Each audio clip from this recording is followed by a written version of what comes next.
Now let's find out theta d.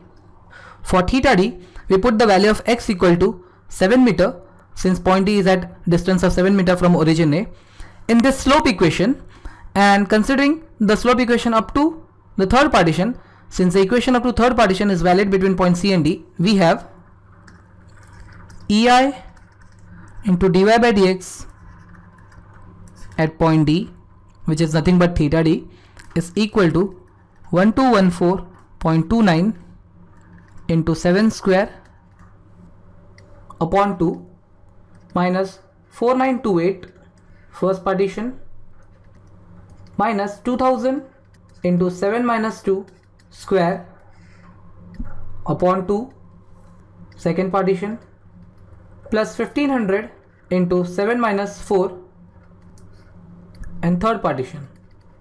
So upon solving this, we get the value of dy by dx at D, which is also your theta d, equal to plus 4322.11 upon EI. Upon substituting the value of EI equal to 0.0126 radian. Next we determine the deflection at point B, that is YB. Now for YB, we put the value of x equal to 2 meter, since point B is at a distance of 2 meter from origin A.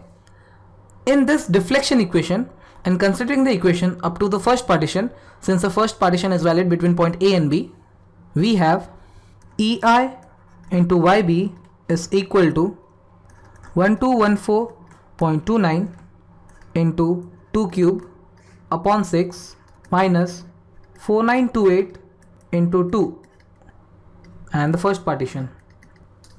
Upon solving, we get the value of YB as minus 8236 upon EI.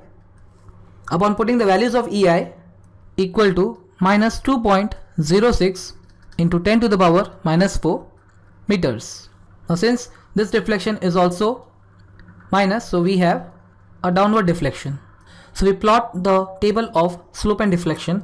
We see that slope at A is negative and of magnitude this, slope at D is positive and of magnitude this, whereas the deflection at point B and C is both downward, that is negative, and of magnitudes shown.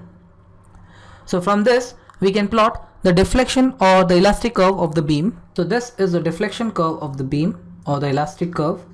We see that at point A our slope is negative, that means with the increase in the value of x, the value of y is decreasing, whereas at point D we have a positive slope whose magnitude is greater than that of the slope at point A. So the steepness or the angle of this line is greater at point D.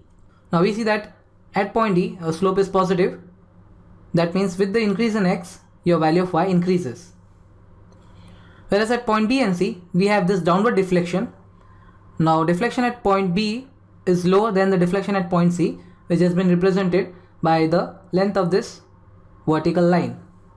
Now we see that the maximum deflection of the beam may or may not be at point B or C, and it may be somewhere between point B and C or between point C and D.